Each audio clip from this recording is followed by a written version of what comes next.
Hey, what's up, guys? So today I'm gonna answer the question: how much money do you actually need to get started with your e-commerce business, with your online store? So this is a very common question, of course.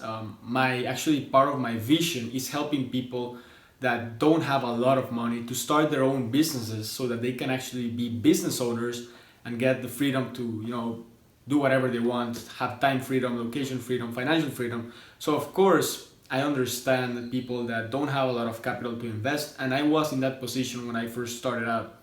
And something I don't want to like trick you and say that you can start with zero, because obviously you do need some money. Now the advantage here is that compared to a physical business, an offline business where you have to pay for the rent, you have to pay for light, for water, for all of these services that are expensive things that are involved in an offline business, you don't have these types of costs. So actually the cost of running an online business is very, very low compared to an offline business. So for example, in an offline business, the thing is that you are, let's say, paying $1,000 for rent, you're paying $200 per month for electricity, whatever it is, $1,500 just to maintain the business, and you're not even using that.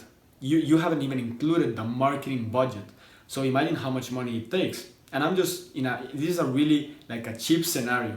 So starting an online business is really affordable and most people can do it. But I'm not gonna tell you can start with zero. So I'm just gonna tell you some of the startup costs, and what I would suggest, it's a good budget to start to have in the bank, in your account, ready to use. Okay.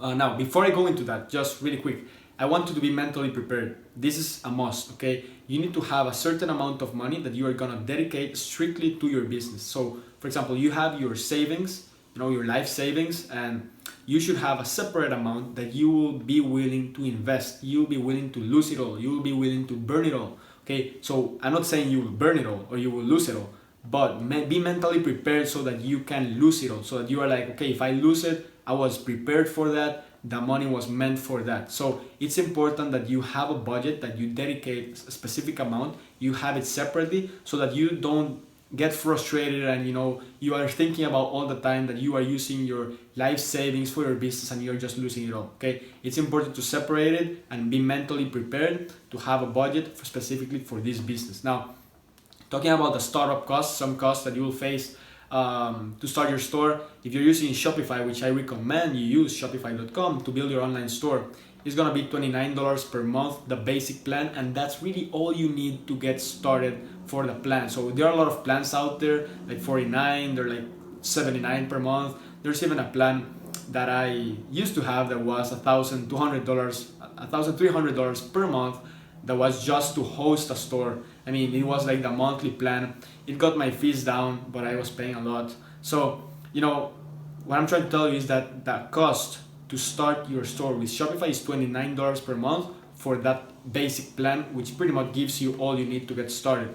Apart from that, you will have to buy the domain name for your store. The domain is pretty much, let's say, magentafashion.com. That's your domain name. It's gonna cost you around $12. So you're gonna have a fixed cost of $29 per month. You're gonna have the monthly cost is $29 per month. You're gonna have the $12 cost as well for the domain, and you're gonna have some costs for the apps that you will be downloading on your store. There are several apps that I recommend. Some apps are a must, others are not that necessary. Some make you a lot of money, some don't. But you don't have to start with 20 apps. You can just start with Trackify, which is an app that pretty much connects your Facebook account with your store, so that you can actually read the data in your Facebook account, optimize and scale your business. So that's super important. I also use another one called Hurrify, pretty much puts a countdown timer on your store, and a couple of other apps. But I would pretty much dedicate to start $30 per month in apps to your budget. Okay, so you have $30 for your subscription of Shopify. You have $30 per month for the apps. That's $60 per month. You have $12 fixed, and that's pretty much it for the cost of the store itself. So now, talking about the advertising budget, this is the most important thing, because it really involves, this is where people get frustrated. They get like overwhelmed, and they don't like it, obviously, when you're losing money and investing money every day and you don't see a return. But that's super normal. If you're coming to this online world, you need to know that it will happen. You will lose money in the beginning, but like I'm telling you, even if you lose $1,000 in your first month, man, by the end of the year or by the time you crack the code, you will be making that profit per day. Sometimes you can even wake up and have that profit. Okay, it's just insane what you can achieve. What I'm trying to tell you is that it's a process. It's not that you're gonna put the ad and eventually and you're just gonna like make 100 sales in your first minute. So it doesn't work that way. But I would suggest you have from $1,000 to $2,000 for advertising budget. So in that separate amount that I told you, in that separate account, bank account, whatever you are using, or maybe it's in your PayPal, have from $1,000 to $2,000 to be safe for advertisement. Many people are gonna tell you low.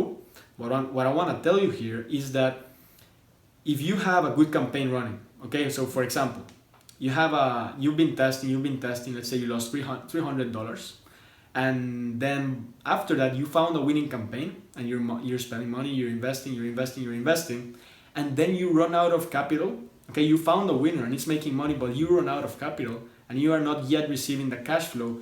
You don't want to have to pause that campaign simply because you didn't have enough money. Okay, so I'm not saying that you will lose from 1,000 to 2,000. I'm just telling you, have that in a separate account. Be willing to invest that in your business. You will either lose some money, break even, or make a profit. Whatever it is, you're getting data back from your investment. The more you invest in ads, the more data Facebook gives you, which you can analyze and learn from, improve your skills so that in the next test, you can actually make money. You can find a winner product that will make you a lot of money. So I would say that's pretty much it. Like the $29 subscription, have like $30 per month for apps. You buy the domain name, and you have the advertising budget. In the beginning, you don't even need a virtual assistant unless you are like making really consistent sales and you are like, you want to automate, you want to build your team. But in the beginning, if you're just starting out your first time, you don't really need one. So it'll be like 16 per month plus 12. And I would say have a separate amount, $1,000 to $2,000 to be safe. For example, my cousin started with way less than that. He started with, I don't know how the exact amount, but let's say $300. But his second or third campaign was successful. I mean, he got really, I won't say lucky because I showed him exactly what to do, but you don't, like in the beginning, you don't really get a winning, or it might not happen. You might not happen that you get a winning campaign in the first 2 or 3 campaigns that you test. You might not. In his case, he got a winning campaign, so he could grow his business. He's making 5 figures a month now, and he started with a low investment. But I'm just trying to get you to understand a scenario where things might not go your way, and it's something normal. I'm not trying to discourage you. It happened to me, happened to a lot of people. Many times things don't just go your way, and I want you to treat this as a real business and not just like a hobby. So be ready, be prepared, be mentally prepared, have that amount, and you can also start with a partner. You can look for partners that will help you with the capital, and you can start a partnership with your first store. Then you can create a second store that's all for yourself once the first one is already producing. So I'm just throwing in some ideas, guys, but pretty much that's the budget I would suggest, and that's the one I tell to my coaching students, and it has pretty much worked for them. So guys, that's pretty much it. If you like this video, be sure to subscribe, like, or comment below, and I will see you in the next video.